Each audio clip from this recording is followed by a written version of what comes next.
From the News Channel 5 network, this is Que Pasa Nashville.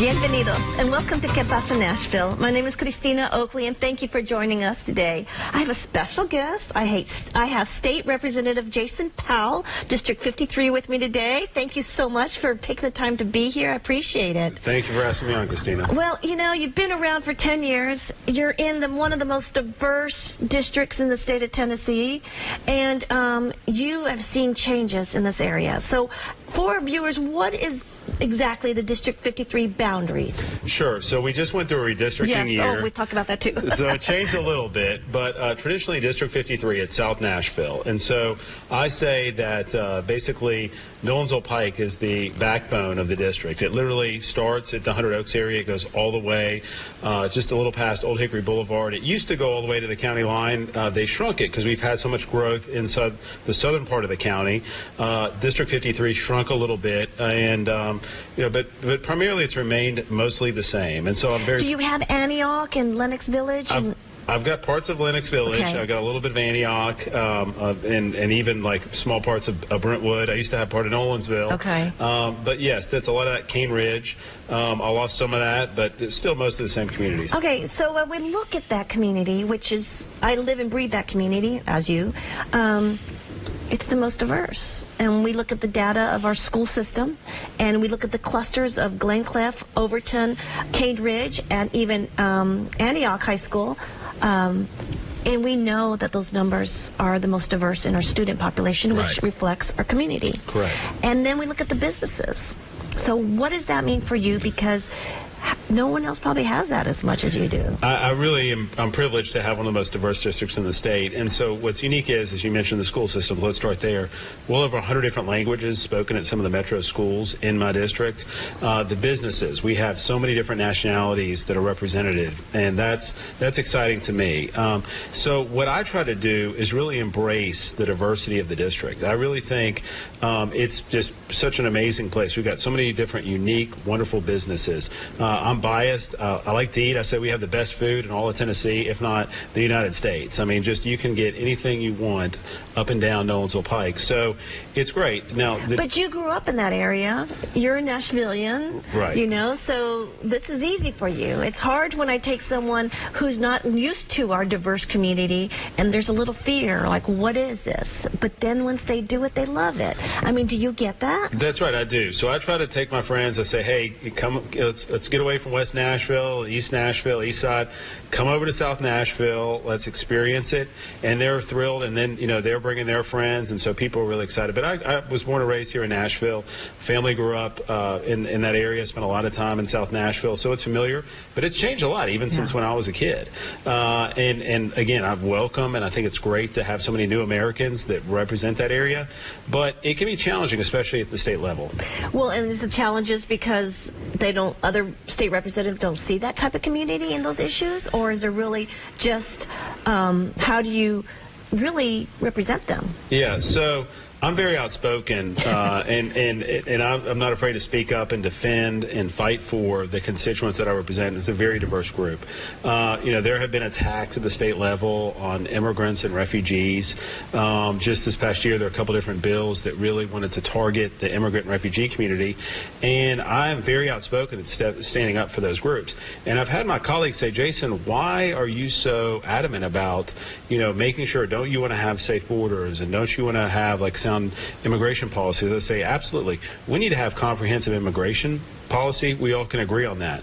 But the people that are here, that have been here, literally, I have members of my district that have grown up since they, you know, were little children that have. This is their home. This is their home. This is all they've known. And, you know, I think that we keep waiting for the federal government to get that right. We haven't found a solution. I'm hopeful that maybe the federal government can finally tackle true immigration reform. But right now, these are Americans. They are here, and they are committed to doing everything they can. They're the best, one of the, you know, some of the hardest working people, and they're so. Some of the immigrants and refugees are so committed to the community, and it's beautiful. And you know, know what? The other thing, too, Christina, is they bring a lot of tax money and tax dollars to the state. And I don't have a reference to this, but from my understanding, that corridor of Nolensville Pike, is at one time third largest sales tax revenue for Davidson County.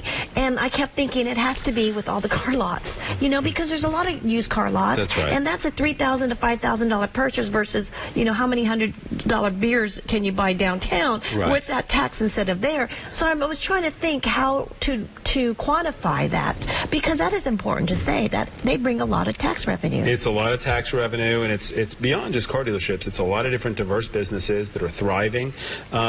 We've got literally grocery stores where entire communities come and shop. Well, let's talk about that. You have the Patel grocery store. They went from a small 5,000 grocery store right by the McDonald's on Nolensville and built a 25,000 state-of-the-art grocery store that all the Indians in Middle Tennessee go to, which is about 40,000 Asian Indians, Americans, but a lot of the neighbors don't go there. That's right. I'm like, you walk in that shop, those are great apples, great oranges, and amazing seafood. Right. So it's like you're missing out, people. Yeah, and it's a wonderful building from the outside. It looks like a big national chain. I won't reference, but people if you go in there, you will find some of the best and most unique food that you will possibly find in Tennessee.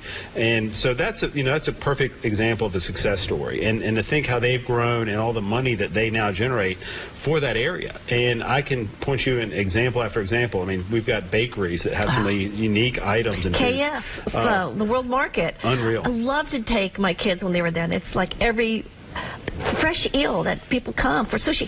What I mean? It's like you pick the eel, and I think that's the beauty of Nashville. But how do you open it up to everyone? So. It's challenging, and I know, as somebody that represents the state of Tennessee, we've got members from all different areas, and so I've invited those members to come into my community and really get to know it.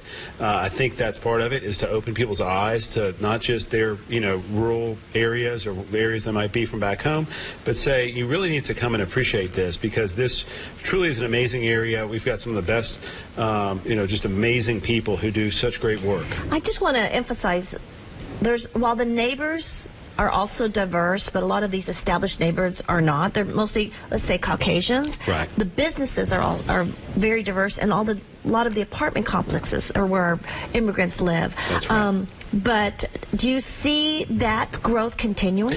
I do. And, I think that one thing that we saw, unfortunately, because the census happened in the middle of the pandemic, right?